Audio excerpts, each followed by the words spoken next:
మనము ఈ లోకంలో పుట్టకముందే మన పుట్టుక గురించి ఎవరికి ఎంతవరకు తెలుసు? మన పుట్టుకలో దేవుని పాత్ర ఎంతవరకు ఉంటుంది? ఆయనకు నిజంగా మనపై ఎటువంటి హక్కులున్నాయి? ఈ విషయాలను తెలుసుకుందాం.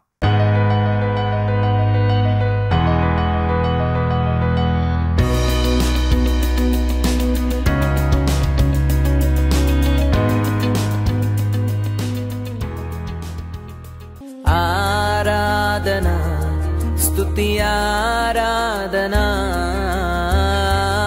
ఆరాధనా స్తుతి ఆరాధనా ఆరాధనా స్తుతి ఆరాధనా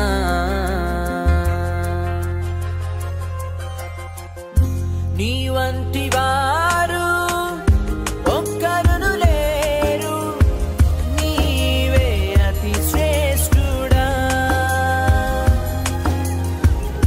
దూతగణములు నిత్యము కొలిచే నీవే పరిశుద్ధుడా. నిన్న నేడు మారని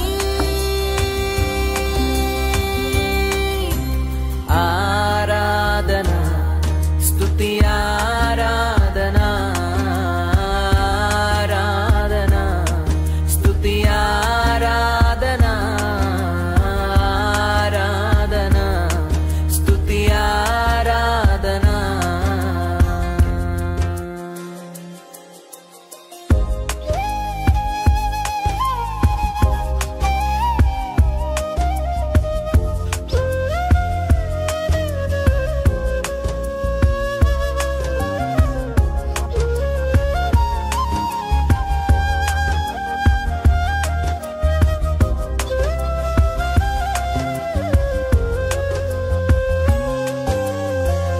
అబ్రహాము ఇస్సాకును బలి ఇచ్చిన ఆరాధన, రాళ్లతో చంపబడిన స్టెఫను వలె ఆరాధన. అబ్రహాము ఇస్సాకును బలి ఇచ్చిన ఆరాధన, రాళ్లతో చంపబడిన స్టెఫను వలె ఆరాధన. ఆరాధన స్తుతి ఆరాధన ఆరాధన స్తుతి ఆరాధన.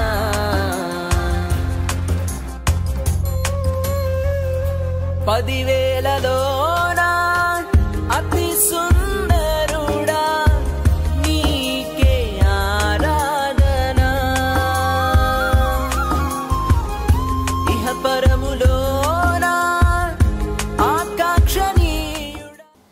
ప్రియమైన మిత్రులారా, ప్రేమధార కార్యక్రమానికి స్వాగతం పలుకుచున్నాం.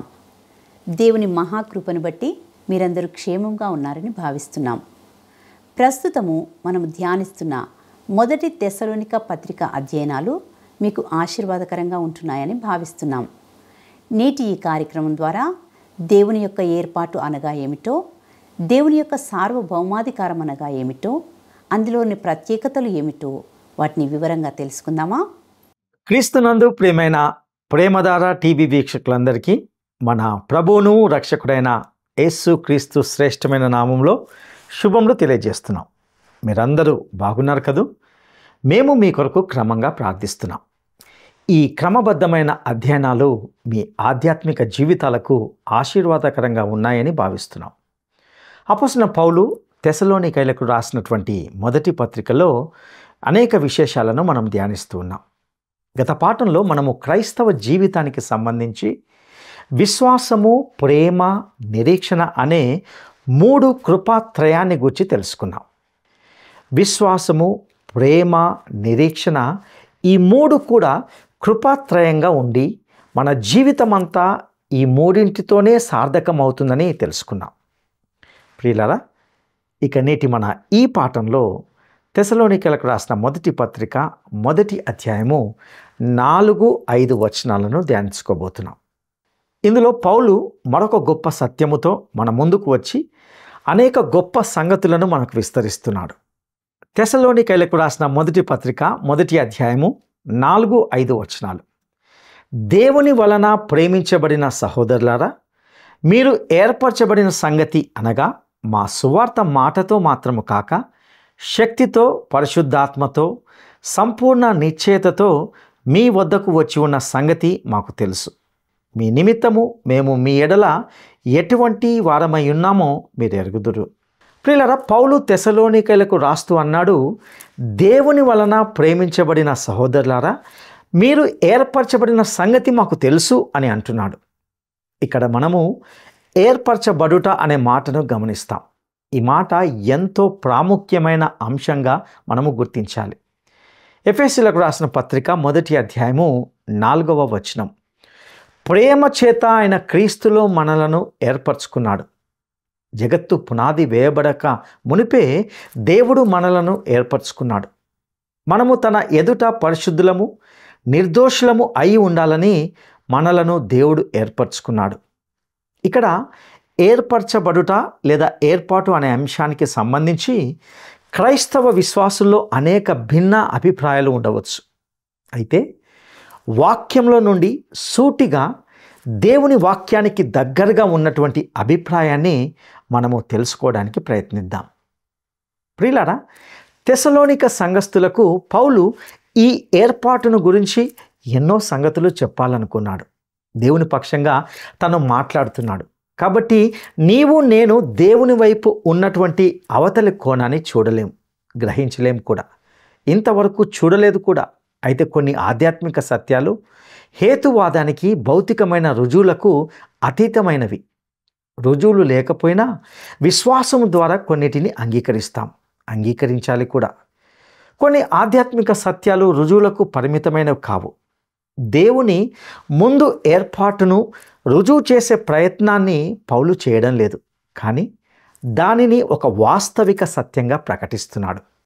దేవుని వలన ప్రేమించబడిన సహోదరులారా, మీరు ఏర్పరచబడిన సంగతి మాకు తెలుసు.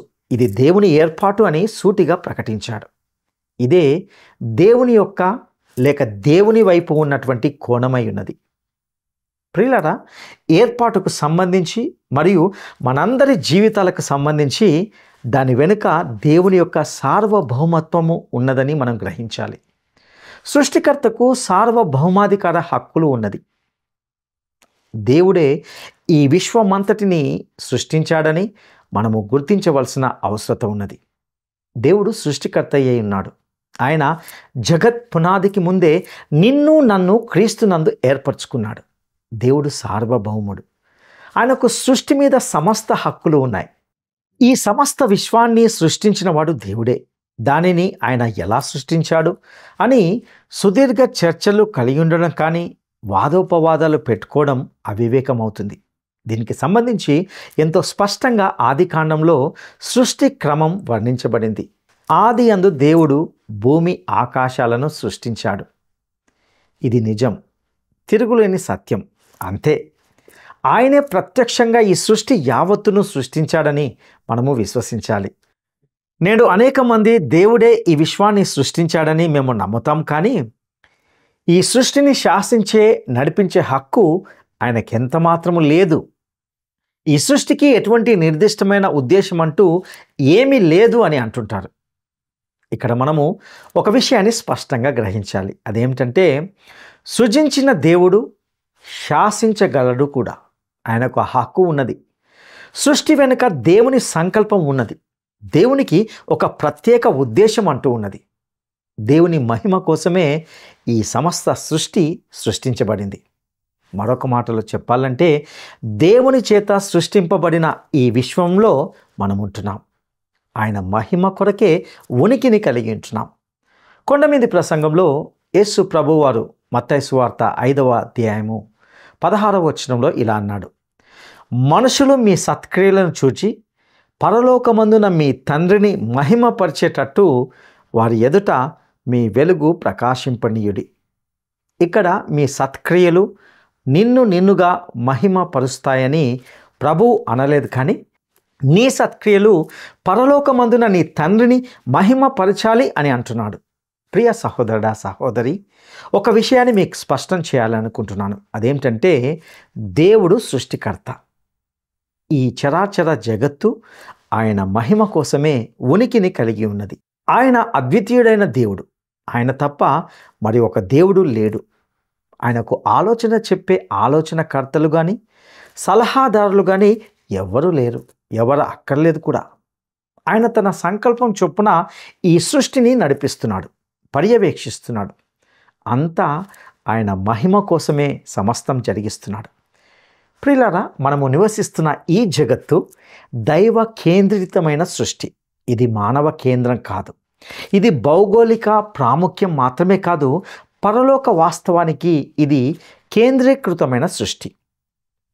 తన సృష్టి అయిన ఈ విశ్వాన్ని దేవుడు తన చిత్త ప్రకారమే నిర్వహిస్తున్నాడు. ఇక్కడ మరొక విషయం కూడా మనం తప్పకుండా ప్రస్తావించుకోవాలి. అదేంటంటే, దేవుడు నిరంకుశుడు కాదు.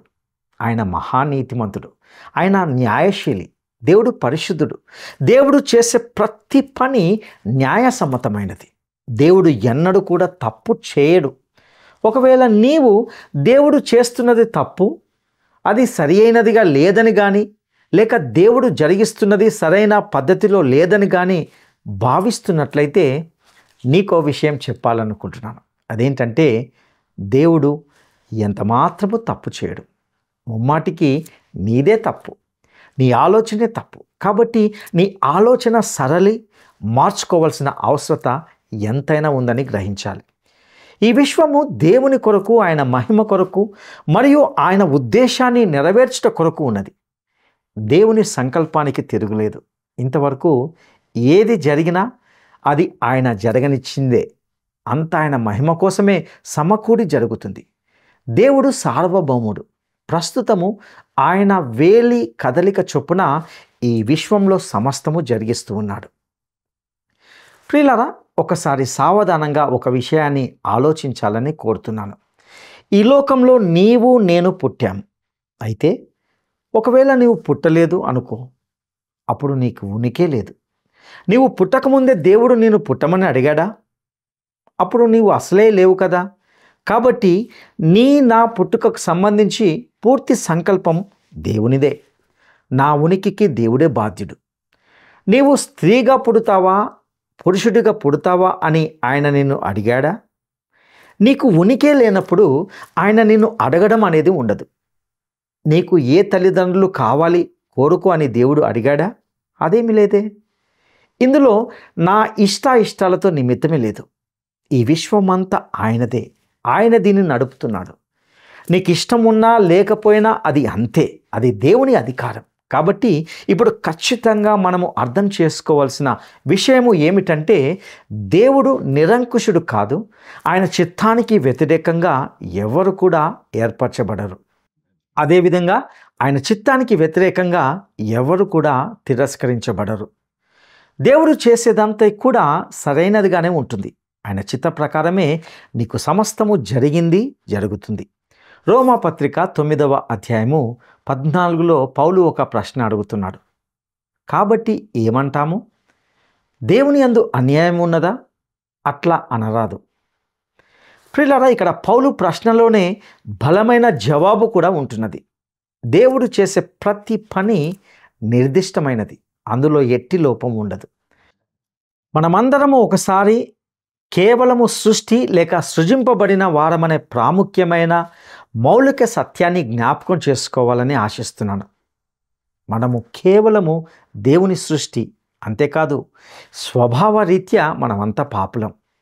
పాపము చేత భ్రష్టులమయ్యాం.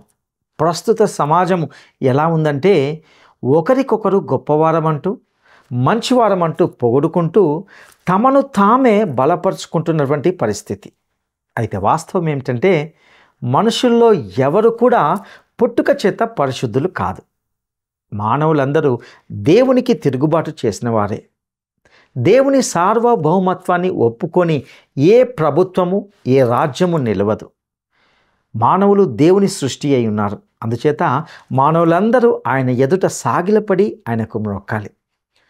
అపోస్తలుడైన పౌలు తెసలోనికలకు రాసిన 1వ అధ్యాయము 4వ వచనంలో తెసలోనిక సంఘస్థులతో అన్న మాటలను మరలా జ్ఞాపకం చేయాలనుకుంటున్నాను. దేవుని వలన ప్రేమించబడిన సహోదరులారా, మీరు ఏర్పరచబడిన సంగతి మాకు తెలుసు. ఈ మాటలను బట్టి మనం అర్థం చేసుకోవాల్సిన విషయం ఏమిటంటే, ఈ సృష్టిని సృష్టికర్త అయిన దేవుడే నడిపిస్తున్నాడు. ఆయనకు వ్యతిరేకంగా తిరుగుబాటు చేయడానికి బదులుగా నీవు నేను ఆయన ఎదుట సాగిలపడాలి. ఈ లోకంలోనికి ఉనికిగా ఉండడానికి తీసుకువచ్చి నైతికంగా స్వేచ్ఛగా ఆయన కొరకు తీర్మానం చేసుకొని పనిచేసే వ్యక్తిగా అవకాశం ఇచ్చిన ఆయనను నీవు నేను స్తుతించడం ఎంతో ఉత్తమమైన విషయంగా ఉంటున్నది. ఈ ఆహ్వానము అవకాశము ఇప్పటికీ అలాగే ఉంటున్నది. నీవు దేవుని కొరకు తీర్మానం చేసుకోగలవు. యోహాను సువార్త 7వ అధ్యాయము 37వ వచనంలో ప్రభువు అన్నాడు, ఎవడైనను దప్పికొనిన ఎడల నా వద్దకు వచ్చి దప్పి తీర్చుకోవాలి. ప్రియ సహోదరుడా సహోదరి, నీవు ఆధ్యాత్మికంగా దప్పికతో ఉన్నావా? అయితే ఉన్నపాటున క్రీస్తు వద్దకు వచ్చి దప్పిక తీర్చుకో. ఆయన నిన్ను చేర్చుకోవడానికి సిద్ధంగా ఉన్నాడు. ఒకవేళ నీకు దప్పికే కావడం లేదా? అయితే నీవు రానక్కర్లేదు.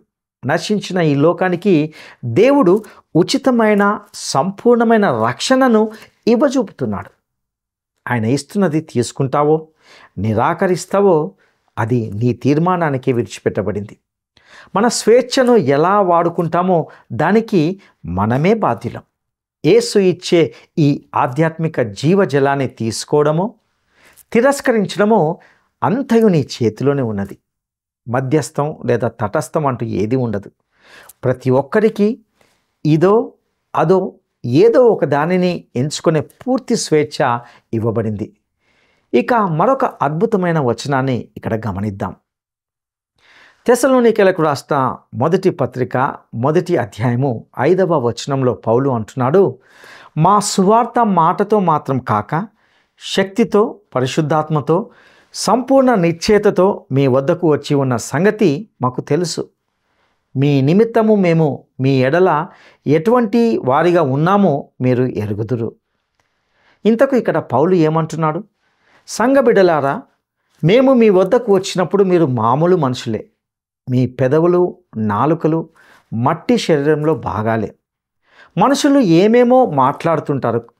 నాలుక ఉన్నది కనుక ఏమైనా మాట్లాడవచ్చు. కానీ మేము దేవుని వాక్యాన్ని బోధించాం. మేము ప్రకటించిన సువార్త కేవలం మాట కాదు, శక్తితో పరిశుద్ధాత్మతో వాక్యం మీ వద్దకు వచ్చింది అని అంటున్నాడు. ప్రియులారా, మనము దేవుని వాక్యాన్ని ప్రకటించినప్పుడు పరిశుద్ధాత్మ ఆ మాటలను తీసుకుని వాడుకుంటాడు. అప్పుడు ఆ మాటలు శక్తివంతమైనవి అవుతాయి. దేవుని వాక్యం వినడం చేత విశ్వాసం కలుగుతుంది. దేవుని ఆత్మ దేవుని వాక్యాన్ని వాడుకుంటాడు. దేవుని వాక్యంలో ఎట్టి లోపం లేదు. దేవుని వాక్యం ద్వారా దేవుడు స్వయంగా మనతో మాట్లాడతాడు. దేవుని వాక్యం అనే ఖడ్గము మన హృదయం గుండా దూసుకుపోతుంది. పౌలు అంటున్నాడు, మా సువార్త కేవలము మాట మాత్రమే కాదు, అందులో శక్తి ఉన్నది, పరిశుద్ధాత్మతో నిశ్చయతతో మీ వద్దకు వచ్చి ఉన్నది. మీ నిమిత్తము మేము మీ మధ్య ఎలా ప్రవర్తించామో మీకు బాగా తెలుసు. మేము కూడా మీ వంటి మనుషులమే. మా మాటలు మనుషుల మాటలే.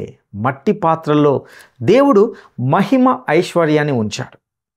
మానవ భాషలోనే దేవుని సువార్త ప్రకటించబడుచున్నది. దేవుని వాక్యము మీ వద్దకు వచ్చింది. ఆ వాక్యము మామూలు మాటలుగానే ధ్వనించవచ్చు, కానీ అందులో శక్తి ఉన్నది. పరిశుద్ధాత్ముడు ఉన్నాడు.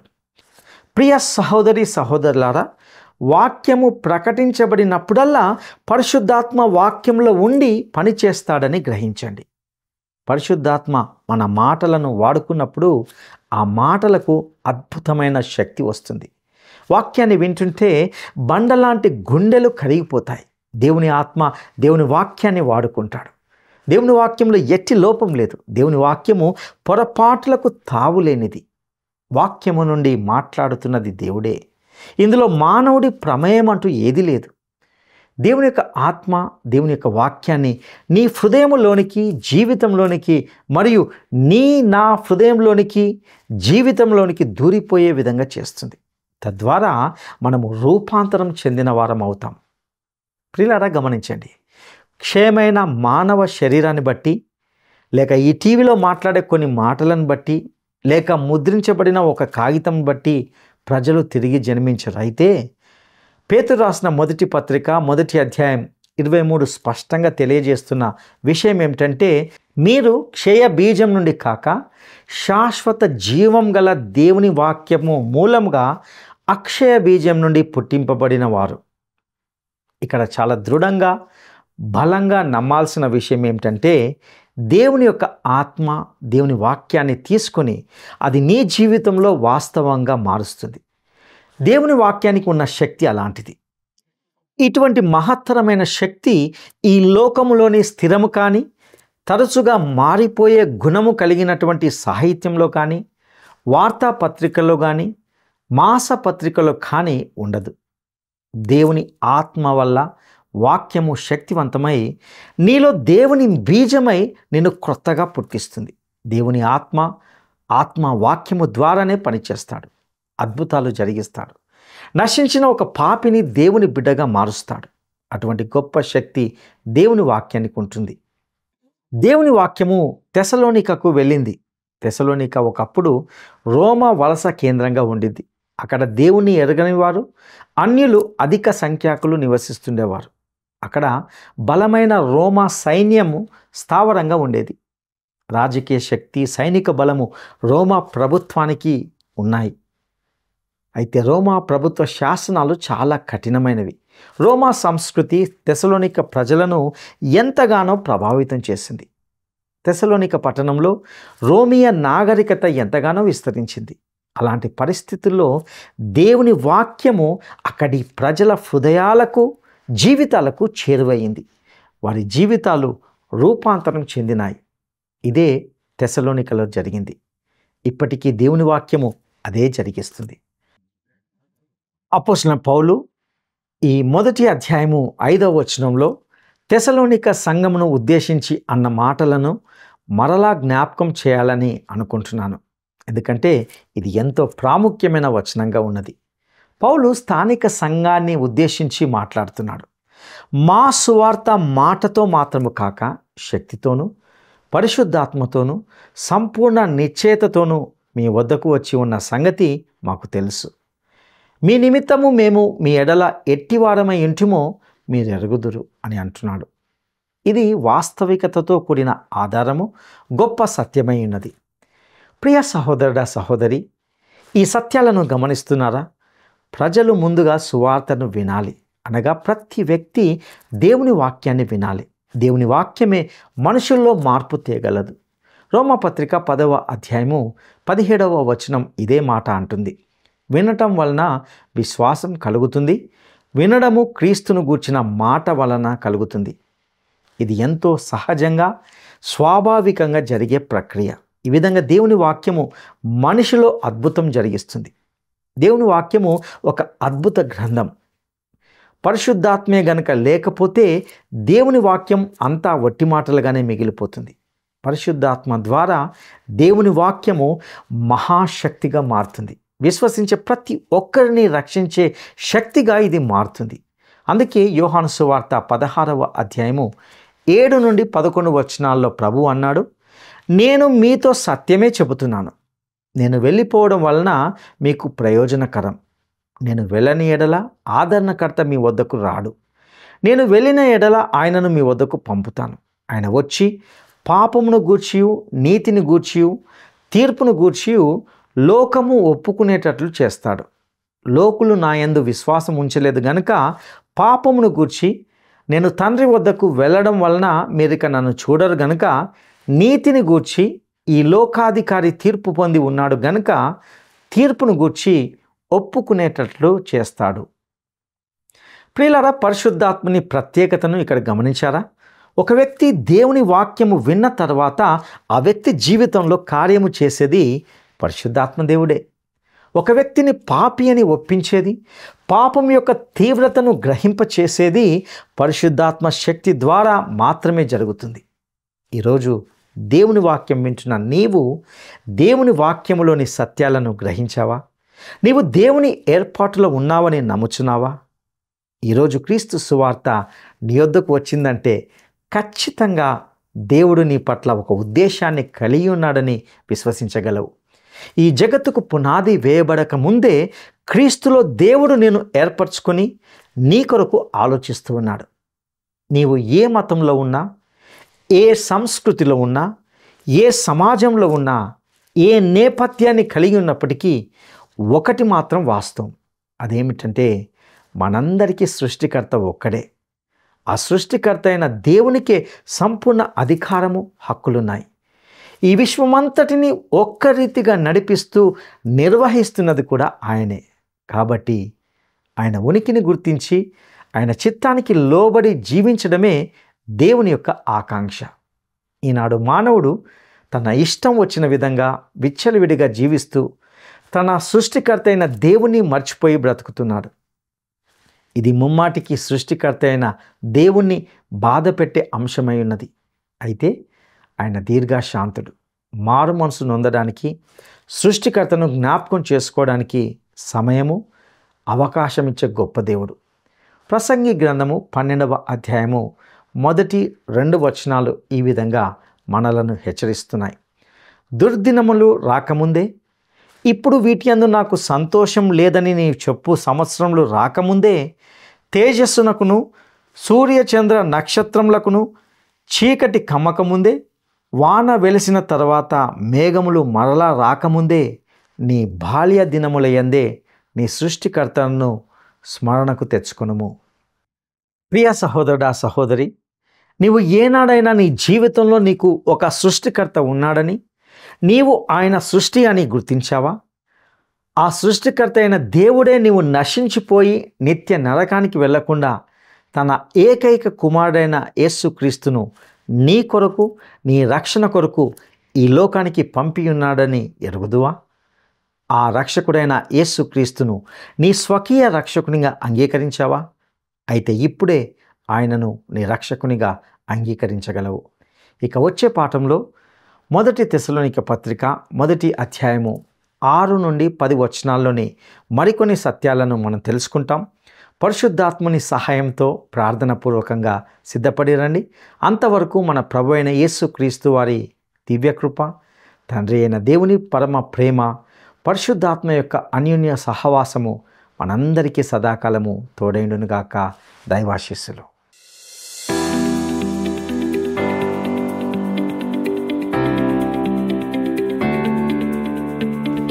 ఈ విశ్వాన్ని, అందులోని సమస్తాన్ని సృష్టించిన దేవుడు సృష్టికర్తగా ఆయనకు సృష్టి మీద సమస్త హక్కులు ఉన్నాయి. కాబట్టి దేవుడు ఏమై ఉన్నాడు? ఈ విశ్వాన్ని, అందులోని సమస్తాన్ని సృష్టించిన దేవుడు సృష్టికర్తగా ఆయనకు సృష్టి మీద సమస్త హక్కులు ఉన్నాయి. కాబట్టి దేవుడు ఏమై ఉన్నాడు? 1. దేవుడు సార్వభౌముడు. 2. దేవుడు కృపామయుడు. 3. దేవుడు సర్వశక్తిమంతుడు. నేటి ఈ సందేశం ద్వారా మీరు అనేక లోతైన ఆధ్యాత్మిక సత్యాలను నేర్చుకున్నారని, పరిశుద్ధాత్మ దేవుడు ఖచ్చితంగా మీతో వ్యక్తిగతంగా మాట్లాడి ఉన్నాడని తలస్తున్నాం. మీ ఆధ్యాత్మిక జీవితంలో ఏమైనా సందేహాలు కానీ, ప్రార్థన అవసరతలు కానీ ఉన్నట్లయితే ఈ క్రింద ఇవ్వబడిన ఫోన్ నంబరుకు తప్పకుండా ఫోన్ చేయండి. మీ ఫోన్ కాల్ కోసం మేము వేచి ఉంటాం. మేము మీ కొరకు, మీ కుటుంబాల కొరకు ప్రార్థిస్తాము. దేవుడు మిమ్మల్ని దీవించునుగాక. ఆమేన్. ఈ కార్యక్రమం మీకు నచ్చిందా? అయితే వెంటనే మిస్డ్ కాల్ ఇవ్వండి. బహుమతి పొందే విజేత మీరే కావచ్చు.